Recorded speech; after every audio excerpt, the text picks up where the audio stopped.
Stonehenge, and the first monuments of time. For thousands of years, humans had watched the skies. They had observed the rising and setting of the sun, the changing phases of the moon, and the movement of the stars across the heavens.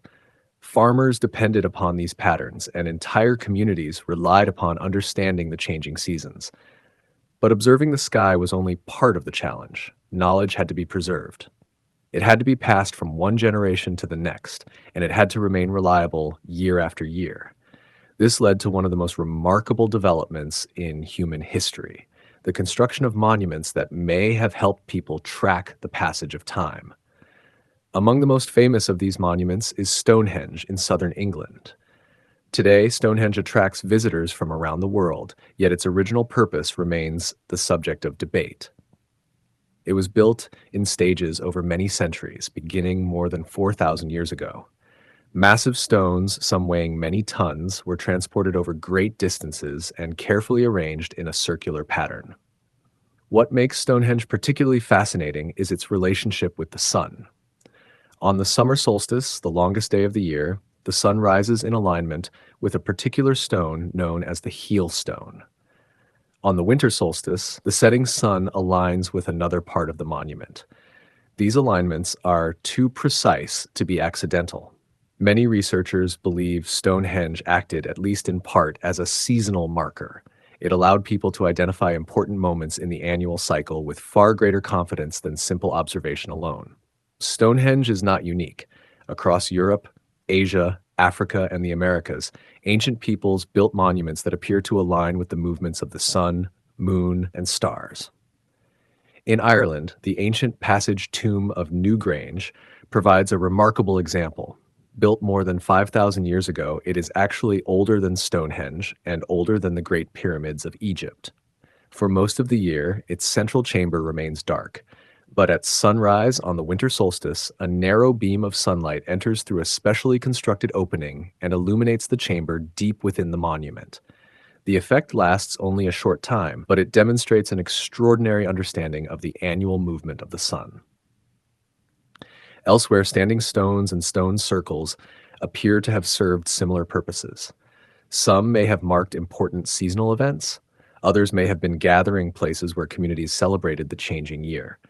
Many probably served several purposes at once, combining practical observation with religious, social, and ceremonial activities.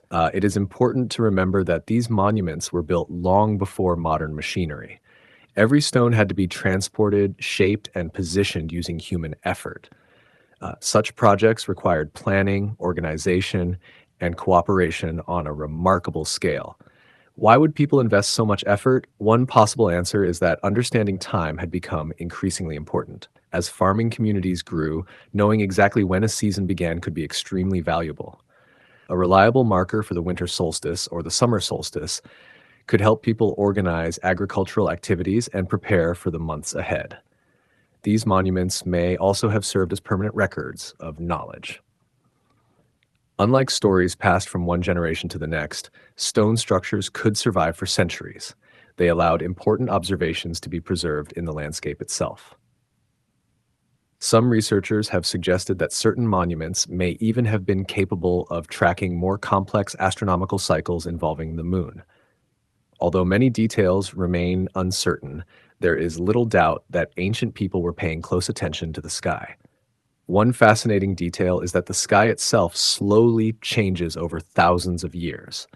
Because of subtle movements in the Earth's orientation, the positions of stars gradually shift. As a result, some ancient alignments no longer point exactly where they once did. These changes remind us just how old these monuments really are. Today, Stonehenge, Newgrange, and countless other ancient sites continue to inspire curiosity. They stand as evidence that our ancestors were not simply surviving from one season to the next. They were observing, measuring, recording, and attempting to understand the rhythms of the natural world. These stone monuments represent an important step in humanity's relationship with time. Observation had evolved into permanent markers. Knowledge was no longer held only in memory. It was being built into the landscape itself. Yet even these impressive monuments had limitations. They could identify important days of the year, but they could not easily divide time into months, weeks, days, and hours. As civilizations grew larger and more complex, people needed calendars that could organize entire societies. In the next episode, we'll discover how the first great civilizations developed organized calendars, transforming the observation of time into systems that governed agriculture, trade, religion, and government. If you're enjoying this journey through time, please subscribe and click the notification bell so you don't miss future episodes. And if the next episode is available, you'll find it linked on screen.